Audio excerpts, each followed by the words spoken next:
มดังหวังญาติมีคนขวางขัดไว้ญาติเขาใจ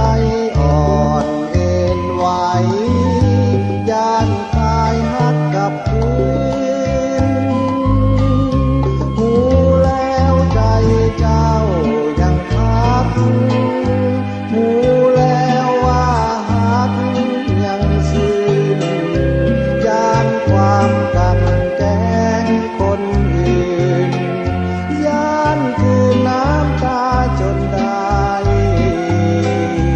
ญาติแต่ความหวังมืดมัวญาติคนจะยัวให้อายญาติเหลือเพียงซากพักไว้ญาติตายเพราะผิดหวัง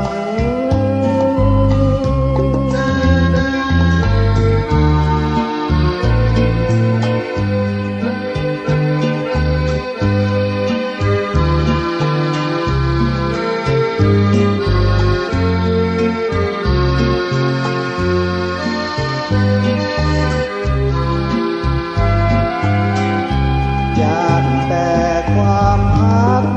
จะมองญาติมีเจ้าผู้ของอีกคน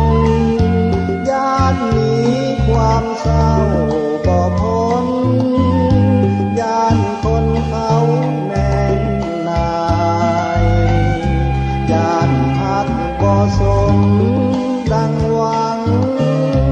ญาติมีคนขวางขัดไว้ญาติเขาใจอ่อนเอ็นไหวญาติ